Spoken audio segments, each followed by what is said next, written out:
From Wish TV and the All Indiana Podcast Network, this is the News 8 Daily 8 Podcast, a Wish TV News 8 update. Hello, I'm Jeremy Jenkins, and this is your News 8 Daily 8 Podcast for Thursday, May 30th.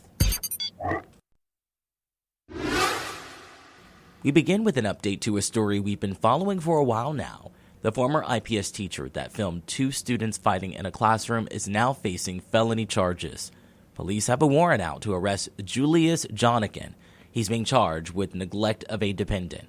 Marion County prosecutors say he encouraged violence in the classroom and filmed it for 1 minute and 33 seconds. Prosecutors say you can even hear him off camera encouraging that fight. Biggest thing is you're disappointed. You know, I'm a parent. I live in this community, and what's being alleged is that you have a 6 and 7-year-old kids who are going to school, and the environment wasn't safe for them. The family says they are relieved charges have been filed. Once Jonikin is taken into custody, an initial hearing will be set. The prosecutor's office says he has been cooperative with the investigation so far. In Monroe County, more people are set to testify in a trial about Indiana's near-total abortion ban. This is the first trial over the law and its exemptions, which healthcare providers say are too narrow and put lives at risk. News 8's government reporter Garrett Bergquist reports. Indiana's abortion ban allows abortion up to 20 weeks or fetal viability to prevent a serious health risk.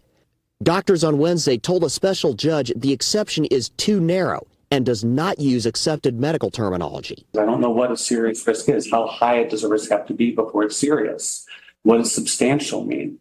It talks about irreversible physical impairment. I think we all understand what irreversible means, but I'm not sure what substantial means. So I think that there are things in here that are phrased in a way that are just not the way that we talk to patients about risk. Ralston and IU doctor Amy Caldwell say every pregnancy is different. They say a medical complication might be treatable, or it might become severe enough to warrant an abortion in order to alleviate the symptoms. Examples include extreme uncontrollable vomiting or medical conditions that require special classes of drugs to treat. Lawyers defending the ban on behalf of the state pressed Ralston on whether he can prove the ban will in fact block emergency care. And nothing in SB 1 requires you to wait for a patient to get sicker before you do something to treat the women, correct?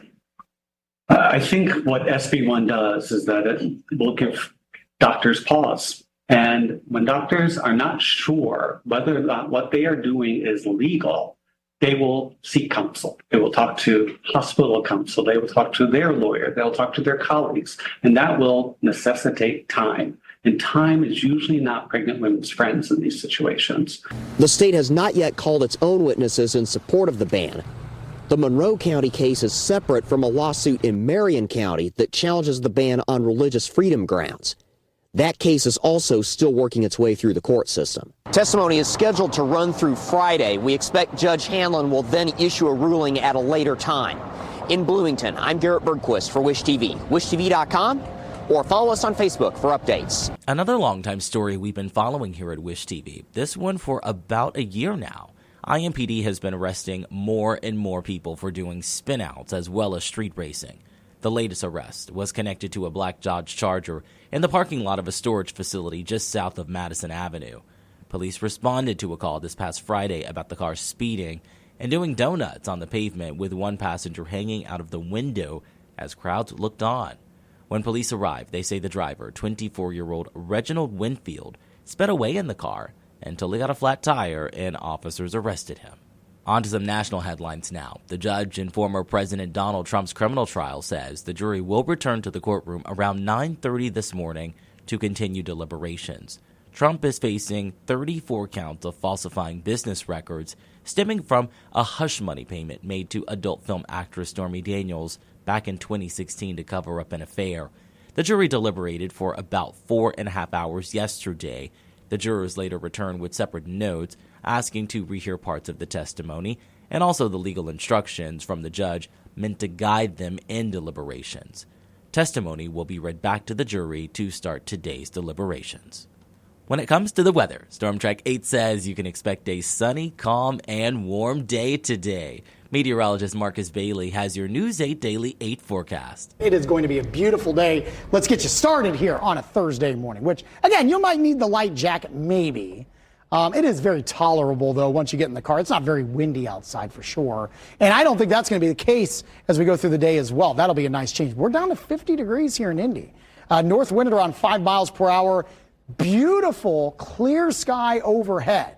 We have slipped into the 40s in a lot of spots. Lafayette 45, Kokomo at 47, South Bend at 49, 51 Muncie, 52 in Fort Wayne. We are also at 48 in eastern Indiana. Richmond, good morning to you over in Wayne County. So a little chilly in some spots. High pressure, the reason for the clear sky, the dry air, the calm winds, and it's not moving much as we go through the day. In fact, if anything, it's going to kind of sink down to the south, which is going to really limit the wind. It also will suppress that cloud cover that you see out west of the Mississippi River. So not just us that's going to be benefiting from sunny skies.